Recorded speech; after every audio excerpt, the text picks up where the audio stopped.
علیکہ یا رسول اللہ صلی اللہ علیکہ یا حبیب اللہ صلی اللہ علیکہ یا رسول اللہ صلی اللہ علیکہ یا حبیب اللہ صلی اللہ علیکہ یا رسول اللہ صلی اللہ علیکہ یا حبیب اللہ.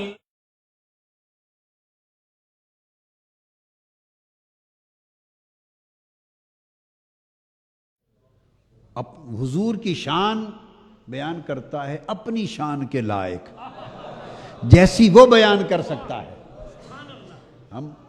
ہمیں کیا معلوم کہ حضور کی شان کیا ہے اور کیسے بیان کرنی ہے. حضور کی شان وہی جانے جس نے وہ شان دی ہے، جس حضور کو اس شان سے نوازا ہے اسے ہی معلوم ہے نا کہ میں نے کیا شان دی ہے اور کیا کہنا ہے. ہم تو ایسے بس جو کچھ ہماری سمجھ میں آیا ہم تو وہی کہتے ہیں نا. وہ شان دینے والا اسے معلوم ہے شان کیا ہے اور کہنا کیا ہے. تو جب وہ حضور کی شان بیان کرتا ہے اس کو دوسرے مقام پر رفعت ذکر کہتا ہے کہ محبوب ہم آپ کا ذکر بلند کرتے رہتے ہیں. تو جب اللہ شان بیان کرے گا تو شان ہر لفظ سے بلند ہی ہوگی نا. اللہ ہر لفظ جو بولے گا حضور کی شان بیان کرنے میں، حضور کی ثنا میں، تو حضور کی شان لمحہ بلمحہ بلند ہوگی. تو چونکہ بلند ہوگی اس لیے فرمایا وَرَفَعْنَا لَكَ ذِكْرَكَ. اور ملائکہ کے سامنے اللہ تعالیٰ حضور علیہ السلام کی حمد و ثنا کرتا ہے، شان بیان کرتا ہے. تو امام بخاری حضرت ابوالعالیہ التابعی کی روایت سے بیان کرتے ہیں کہ ملائکہ کے اجتماع میں اللہ تعالیٰ کا حضور کی شان بیان کرنا یہ معنی ہے ان اللہ و ملائکتہ یصلون علی النبی. یہ ہے درود پڑھنے کا معنی. اللہ یہ درود پڑھتا ہے حضور. اور وہاں بس ایک ہی جلسہ ہوتا ہے، جلسہ شان مصطفیٰ، اجتماع شان مصطفیٰ، اجتماع ثناء مصطفیٰ، اجتماع ذکر مصطفیٰ، اجتماع رفعت مصطفیٰ، اجتماع عظمت مصطفیٰ، اجتماع منزلت مصطفیٰ. بس. اور وہاں ایک ہی خطیب ہے، کسی اور خطیب کی چال نہیں کہ دم مارے.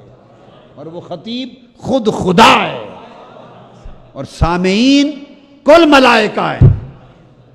خطیب بھی ایک، ہمیشہ موضوع بھی ایک، ثناء مصطفیٰ، حمد مصطفیٰ. چونکہ اسے معلوم تھا کہ میں نے قیامت تک فرشتوں کے اجتماع ہمہ وقت کر کے مصطفیٰ کی شان ہی بیان کرتے رہنا ہے اور مصطفیٰ کی حمد، تعریف، حمد بیان کرتے رہنا ہے. معلوم تھا کہ منصوبہ کیا ہے، کیا کرنے والا ہوں. لہذا پہلے ہی اس نے نام رکھ دیا محمد، وہ ذات جس کی بار بار تعریف کی جائے اور بے حد و حساب حمد کی جائے. الذی یحمد حمدن بعد حمدن و مرتن بعد مرتن و کرتن بعد کرتن. وہ ذات جس کی بار بار حمد ہی کی جاتی رہے، شان ہی بیان ہوتی رہے. اور کرے کون؟ اللہ. سنے کون؟ ملائکہ. اور جلسہ گاہ ملائے اعلیٰ، عرش معلیٰ. یہ جو میں نے بیان کیا یہ امام بخاری نے روایت کیا ہے. لوگ بخاری کا شور تو بہت مچاتے ہیں کیا، مگر کسی کو نہ امام کی الف آتی ہے نہ بخاری کی بے آتی ہے. میں کہہ رہا ہوں نہ کسی کو امام کی الف معلوم ہے کیا؟ نہ کسی کو امام کی الف معلوم ہے اور نہ کسی کو بخاری کی بے معلوم. وہی تو کہہ رہا ہوں کہ نہ الف جانے نہ بے جانے. یہ امام بخاری نے روایت کیا اور یہ تفسیر تابعین کی ہے. حضرت عبداللہ ابن عباس سے وہ آگے روایت کرتے، صحابہ کی ہے، اور صحابہ حضور سے سن کر بیان کرتے ہیں کہ اللہ حضور پر درود پڑھتا ہے. وہ درود کیا پڑھتا ہے؟ ایک سوال ذہنوں میں رہتا ہے نا. اس کے اور بھی بہت سے معنی ہیں کہ یوں پڑھتا ہے یوں پڑھتا ہے، مگر میں نے آپ کو کہا کہ آج آپ کو معنی بتاتا ہوں جو امام بخاری نے صحیح بخاری میں حضرت عبداللہ ابن عباس کے طریق سے حضرت ابو العالیہ کی روایت بیان کی کہ حضور پر درود پڑھنے کا معنی یہ ہے. اگر کہتے نا صرف ثناؤہ علیہ تو بات مختصر تھی. اللہ حضور کی حمد کرتا ہے، ثنا کرتا ہے، یہ معنی ہے درود پڑھنے کا. یوں نہیں فرمایا، کہا ثناؤہ علیہ عند الملائکہ، ملائکہ کے سامنے. ملائکہ کے سامنے شان بیان کرنے کا مطلب جلسہ نہیں تو اور کیا ہے. ملائکہ سامنے بیٹھے ہیں تو جب اللہ کا جلسہ ہوگا تو 2 4 5 10 ہزار ملائکہ ہوں گے. کیا خیال ہے؟ کو ہماری طرح کا جلسہ ہوگا؟ 1000 2000 5000 10,000 ملائکہ ہوں گے اللہ کے جلسے میں، یا لاکھوں ملائکہ ہوں گے، یا کروڑوں ملائکہ ہوں گے. آپ سمجھتے ہیں کیا کروڑوں بھی نہیں اربوں ملائکہ ہوں گے؟ نہیں نہیں نہیں. اللہ کا اجتماع ہے اور بیان شان مصطفیٰ ہے. یہ بتائیے اگر بالفرض آپ بتائیں بلا تشبیہ و بلا مثال، کیا بلا تشبیہ ہو بلا مثال؟ نہ تشبیہ جائز ہے نہ مثال. صرف نکتہ سمجھانے کے لیے ایک بات کہہ رہا ہوں، اور جب نکتہ سمجھ لیں پھر اس بات کو کاٹ دیں گے، پھر اصل بات کی طرف آ جاؤں گا. مثلا میرا خطاب ہو رہا ہے، آپ کے سامنے آپ سن رہے ہیں. وابستہ لوگ کیا؟ غیر کی بات نہیں ہے. غیر دائیں بائیں گھومتے پھرتے رہیں تو آپ کو کوئی شکوہ نہیں ہوگا. کوئی اپنا ہو، رفقا میں سے ہوں، عہدیدار ہوں، کارکن ہوں، محبت کا دم بھرنے والے ہوں، اور بجائے اجتماع میں آ کے بیٹھ کے سننے کے ارد گرد گھوم پھر رہے ہوں، آپ گوارا کریں گے؟ یا کوئی محبت کرنے والا خود گوارا کر سکتا ہے کہ خطاب ہو رہا ہے اور مجھ سے محبت کا دعویٰ بھی کرے اور خطاب کے وقت وہ بجائے جلسے میں بیٹھنے کے ارد گرد گھومے؟ کوئی گوارا کرے گا؟ نہیں نہ کرتا. اب یہ جو بات میں نے بتائی اس کو ختم کر دے، فنش. میں نے کہا نہ تشبیہ نہ مثال. اب اس بات کو ایک نکتہ سمجھانے کے لیے میں نے کہا اب بتائیے اللہ کا خطاب ہو تو کیا کوئی فرشتہ گوارا کرے گا، یا اللہ کی عزت گوارا کرے گی کہ میں خطاب کر رہا ہوں اور فرشتے ارد گرد گھومتے رہیں؟ میری بات سمجھ آئی ہے؟ کوئی حاضر جلسہ نہ ہو ممکن ہے؟ خدا کا خطاب ہو اور فرشتے حاضر جلسہ نہ ہو؟ تو یہ لاکھوں کروڑوں کی اربوں کی بھی بات نہیں. آپ کہیں گے اتنے فرشتے، آپ سوچیں گے اتنے فرشتے ہیں، اتنا تو سنا ہی نہیں تھا کہ آپ نے کہہ دیا اربوں کی بھی بات نہیں.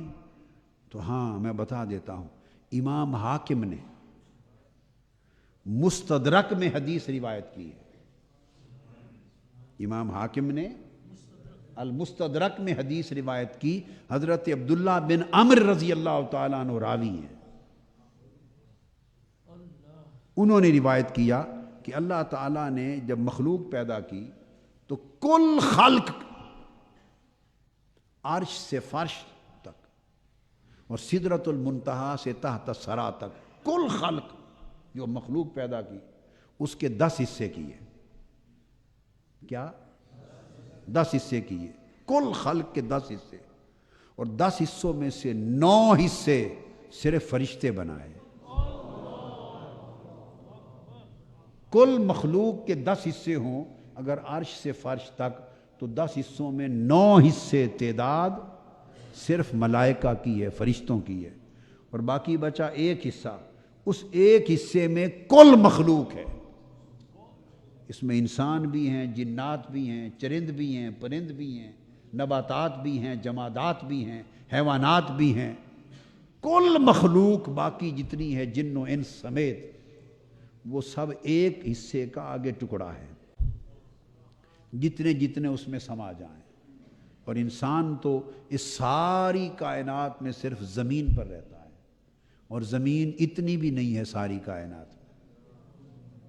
یہ تو نظام شمسی کا ایک چھوٹا سا سیارہ ہے، زمین ایک سیارہ ہے، اور یہ کل نظام شمسی جیسے کروڑوں اربوں نظام اس کائنات میں ہے. تو اس لیے میں نے کہا کہ اربوں میں نہیں، کیونکہ اربوں میں تو زمین میں کل آبادی 606 ارب روپے ہے، 606 ارب ہے انسان سے 6 ساڑھے 6 یا شاید بڑھ بڑھا کے 7 ارب تک پہنچ گئی ہو. کل آبادی انسانوں کی کل آبادی 7 ارب ہے.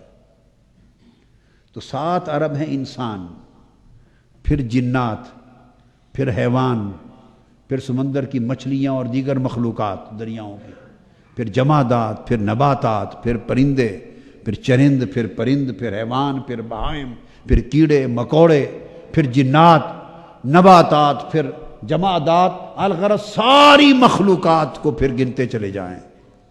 یہ ساری مخلوق انسان سمیت مل کر ایک حصہ بنے گا، اور 9 حصے ملائکہ ہیں. تو میں نے صحیح کہا کہ نہیں؟ کہ کیا خیال ہے، اربوں میں ہوں گے؟ وہاں تو کھرب ہا کی گنتی بھی پیچھے رہ جائے گی، کم ہے. لہذا اس کا عدد اور اس کا شمار ممکن نہیں. میں نے صرف ایک حدیث پاک کی روشنی سے آپ کو ایک نکتہ بتا دیا.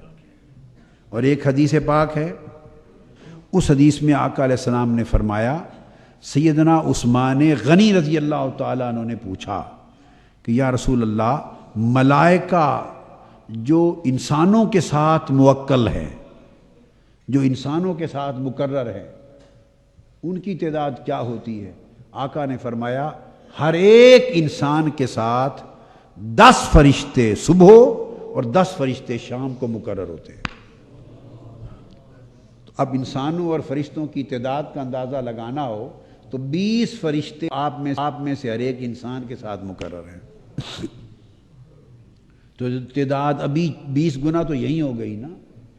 تو 6 ارب انسان ہیں کل یا 7 ارب، اس کو ضرب دے دیں 20 سے، ہر انسان کے ساتھ 20 ملائکہ مقرر ہیں. ان کی الگ الگ ڈیوٹیز ہیں، 10 صبح اور 10 شام. ڈیوٹیز الگ ہیں، یہ نہیں کہ خدمت پہ لگے ہوئے ہیں، سارے الگ الگ ڈیوٹیز ہیں. حساب و کتاب بھی لکھ رہے ہیں، اعمال بھی لکھ رہے ہیں، دیگر معاملات بھی ہیں. تو عرض کرنا مقصود یہ تھا کہ اتنی تعداد ہے ملائکہ کی. اب بات وہاں آ گئی کہ ملائکہ بے حد و حساب، خربوں سے بھی بڑھ کر. تو اللہ پاک اجلاس جلسہ منعقد کرتا ہے. ملائکہ عند الملائکہ، ملائکہ سامنے ہوتے ہیں، اللہ کے سامنے ہوتے ہیں. وہ خطیب ہوتا ہے، وَثَنَاؤُهُ عَلَيْهِ، اور اس اجتماع میں اپنے خطاب میں حضور کی حمد و ثنا کرتا ہے. ہم تو خطاب کریں نا تو کچھ دیر حضور کی شان بیان کر دی، کچھ دیر نصیحت کے کلمات کہہ دیے، کچھ دیر تربیت کی بات کر دی، کچھ مکہ مدینہ کی بات کر دی، کچھ حلال حرام کے احکام بیان کر دیے، کچھ مسائل شریعت بیان کر دیے، کچھ مسائل فقہ، کچھ مسائل اعتقاد. ہم تو 100 موضوعات ہوتے ہیں جو بولتے رہتے ہیں، اس میں سے کچھ حصہ حضور کی شان کا بھی بیان ہوتا ہے. تو اللہ کا تو اور موضوع ہی کوئی نہیں ہے. نہ وہ فرشتوں کو حلال و حرام سمجھاتا ہے، ہائے ہائے، اس کا کوئی موضوع نہیں. اس کا موضوع ہے وَرَفَعْنَا لَكَ ذِكْرَكَ، ذکر مصطفیٰ اور حمد و ثناء مصطفیٰ، ایک ہی موضوع. یہ ہے اس کا درود پڑھنا. اب اندازہ لگایا کہ گوشہ درود کیا ہے. گویا سارا عرش اور مالا اعلیٰ رب کریم نے گوشہ درود بنا رکھا ہے. مالا اعلیٰ سارا گوشہ درود ہے، کائنات درود ہے، وہاں ہر وقت درود و سلام ہے. اب میں بتا رہا تھا جب اللہ کا ذکر ہر وقت حضور پر درود و سلام ہے تو فرشتوں کو بے شک کئی ذکر اس نے دے رکھے ہیں اور کئی عبادتیں دے رکھی ہیں، لیکن کوئی فرشتہ گوارا کرتا ہوگا کہ میں وہی ذکر کرتا رہوں جو میرے ذمے ہے اور ساتھ اس کے وہ ذکر نہ کروں جو صبح و شام خدا خود کرتا ہے. لہٰذا فرشتوں میں سے ہر فرشتہ بغیر کسی امتیاز کے اور کچھ پڑھتا ہو یا نہ پڑھتا ہو، ہر فرشتہ درود و سلام بر مصطفیٰ ضرور پڑھتا ہے. ہر فرشتہ حضور پہ درود و سلام پڑھتا ہے.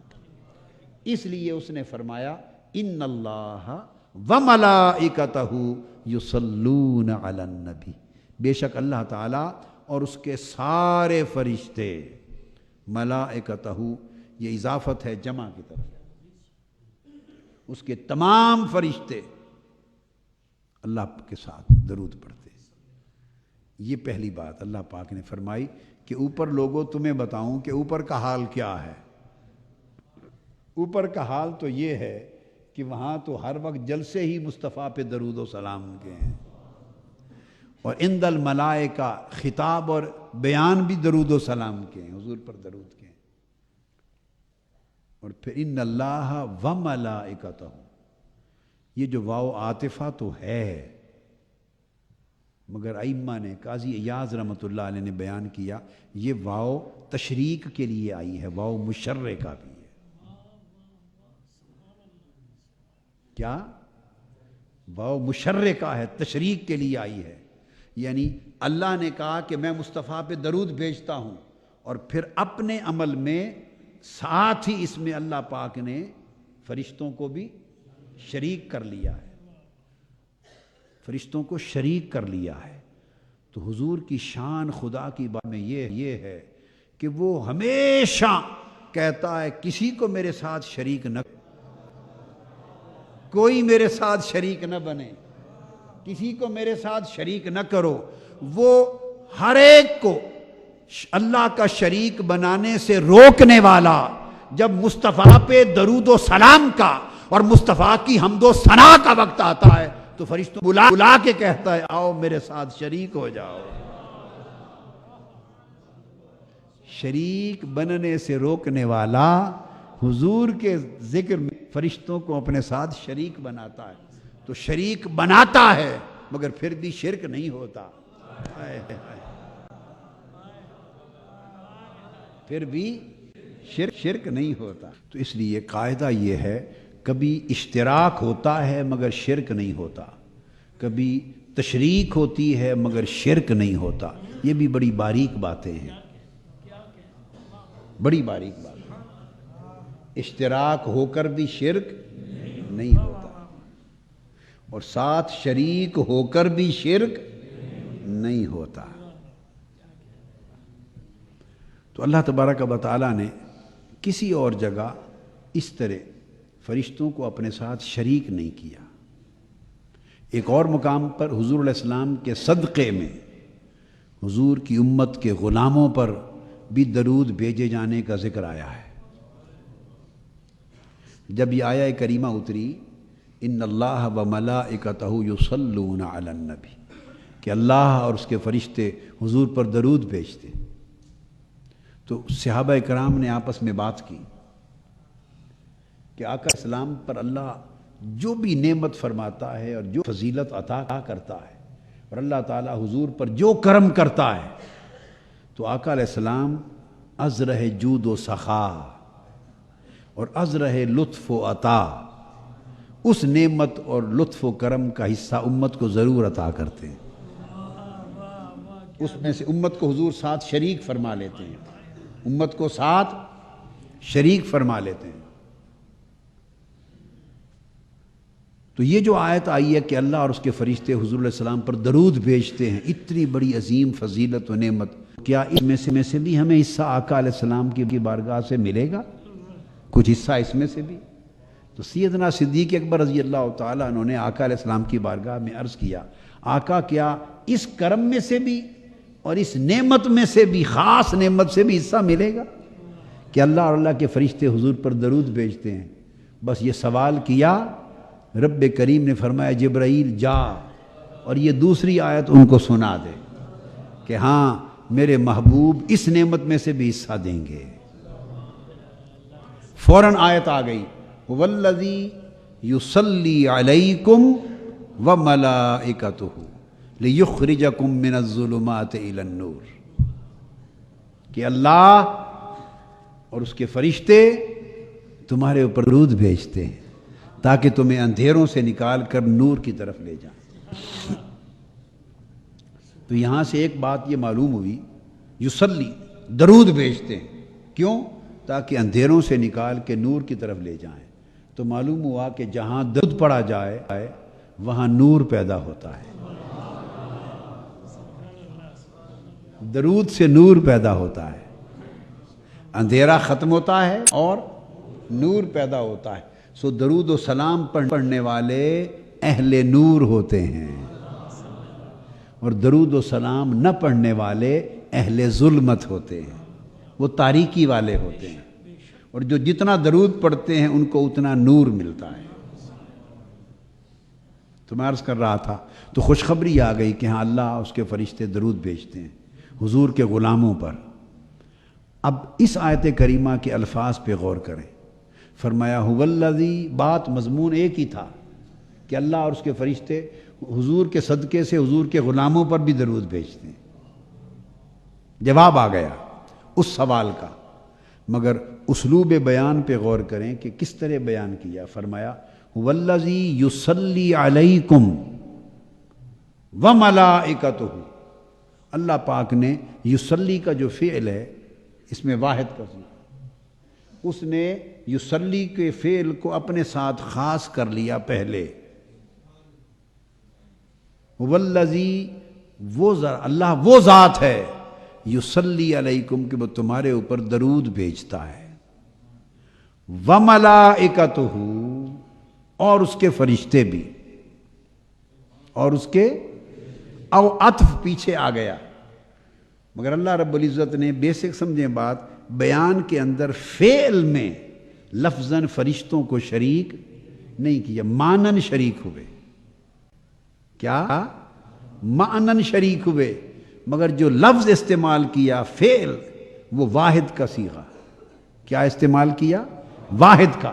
فرمایا هو الذی یصلی علیکم، یہ نہیں فرمایا یا ان اللہ یا هو اللہ الذی یا هو اللہ وملائکتہ یصلون علیکم، نہیں فرمایا اللہ وملائکتہ یا ان اللہ وملائکتہ یصلون علیکم، ایسا نہیں فرمایا.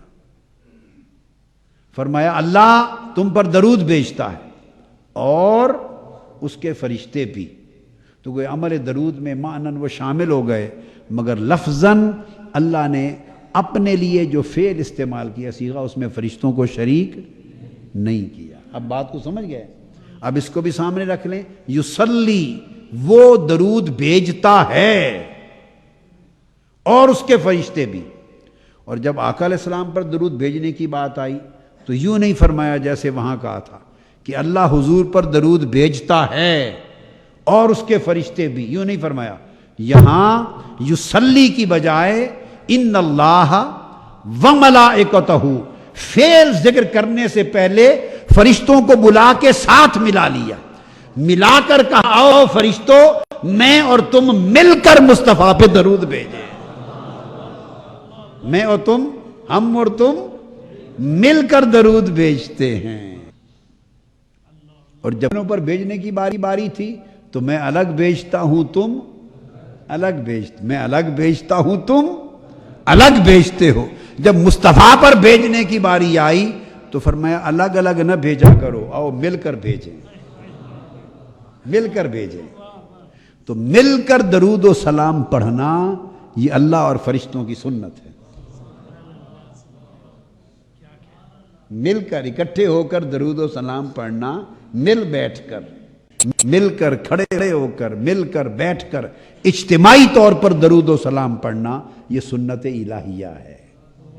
تو فرمایا بے شک اللہ اور اس کے فرشتے یصلون، جمع کا صیغہ ہے، وہ درود بھیجتے ہیں۔